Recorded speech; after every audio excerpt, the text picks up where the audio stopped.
Ukraine में युद्ध के दौरान पुतिन ने एक बड़ा फैसला किया है। रूस के स्कूलों में अब छात्रों को AK-47 जैसे हथियारों की ट्रेनिंग दी जा रही है।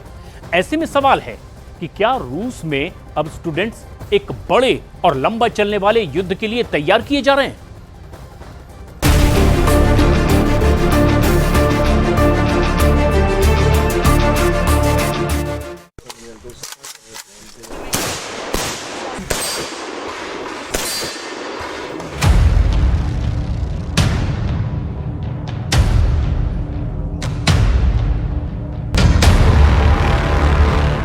ये रूस में उत्तरी ओसेशिया है और यहां इस फायरिंग रेंज में बच्चे दुनिया के सबसे खतरनाक असॉल्ट राइफल चला रहे हैं।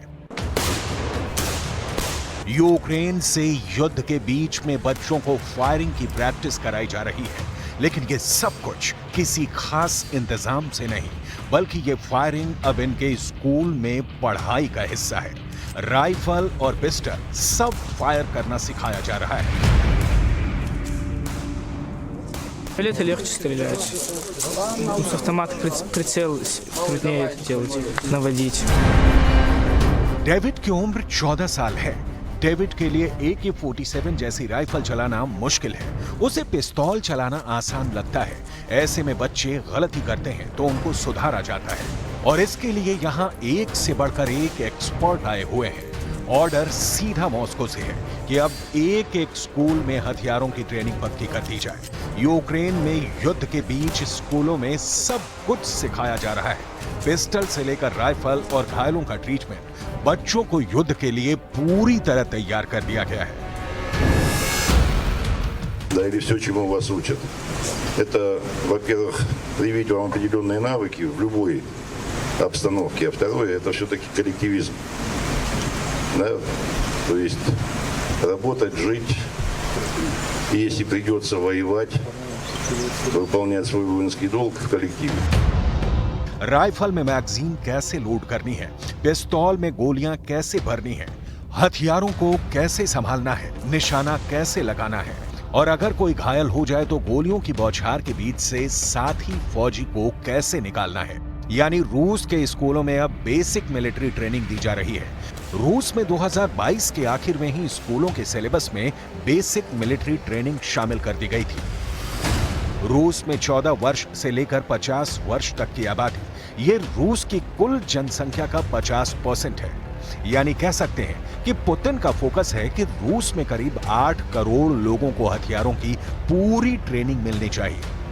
Разработали свою систему подготовки для школьников. Она включает в себя физическую, медицинскую и огневую подготовку. То есть это те навыки, которые понадобятся любому солдату, любому воину, независимо от того, в каких войсках он будет служить.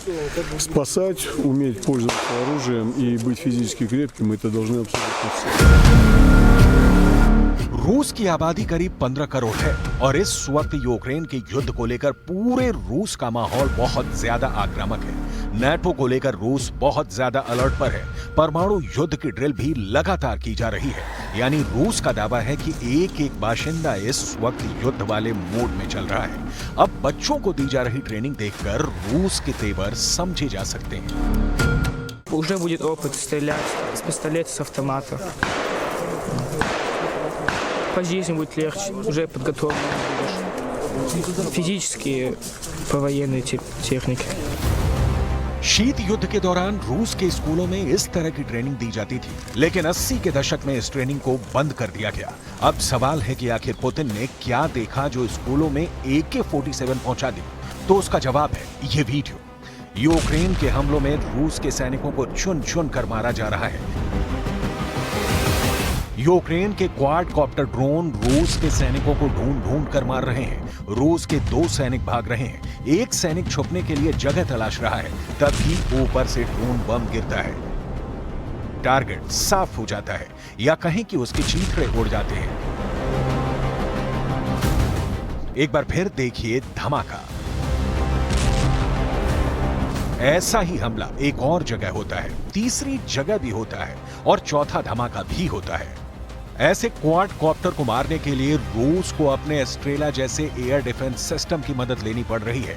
देखिए इसकी मिसाइल फायर होती है तो कैसे यूक्रेन का ड्रोन मारा जाता है।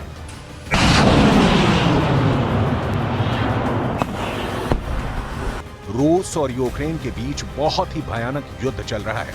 ये खार्किव में हुए रूस के मिसाइल अटैक का नतीजा है। सब कुछ तहस नहस हो गया है। यहाँ पर 7 लोगों की जान तो फौरन चली गई, 16 से ज्यादा घायल हैं। खार्किव यूक्रेन का दूसरा सबसे बड़ा शहर है और इस वक्त खार्किव को जीतना पुतिन के लिए सबसे बड़ा मकसद बन चुका है। जब ज़ेलेंस्की को पता चला कि पुतिन ने यहाँ 15 मिसाइल एक साथ फायर की है तो ज़ेलेंस्की भागे भागे खार्किव आए और हालात का जायजा ले। यहाँ का हाल देखिए। ये जगह एक प्रिंटिंग हाउस बताई जा रही है। ज़ेलेंस्की ये सब देखकर बहुत ज्यादा परेशान है क्योंकि पुतिन के हमले अब रुकने का नाम नहीं ले रहे हैं। You can see that the Russians hit the factory, which was a printing house. Books and workbooks were printed here. Unfortunately, it was during a work shift when the S-300 missile hit. It was a direct hit on a place where people were working. ये Putin का operation anaconda है जो बहुत आगे बढ़ चुका है। Target पर हैं ज़ेलेंस्की और उनकी फौज जो खार्किव में घिर चुकी है। खार्किव पर कब्जे के लिए जब से ऑपरेशन एनाकोंडा शुरू हुआ है, यूक्रेन की फौज के पैरों तले जैसे पूरी जमीन खिसक गई है।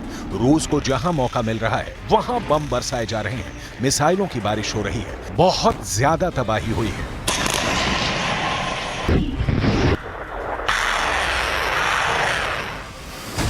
ऑपरेशन एनाकोंडा यानी ऐसा युद्ध जिसमें खार्किव को चारों तरफ से जकड़कर ज़ेलेंस्की की फौज का दम घोंट दिया जाए। यही पुतिन की सबसे खतरनाक रणनीति है जिसमें सबसे बड़ा टारगेट तो यूक्रेन के राष्ट्रपति वोलोदिमीर ज़ेलेंस्की है। राजधानी कीव के बाद खार्किव का शहर उनका सबसे बड़ा किला माना जाता है।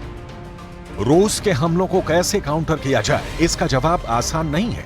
यूक्रेन की फोर्स लगातार खार्किव को बचाने की कोशिश कर रही है। इस वक्त सबसे ज्यादा जरूरत तोप के गोलों की है जो यूक्रेन को नाटो के देशों से ही मिल सकते हैं और ज़ेलेंस्की को उसी का बेसब्री से इंतजार है।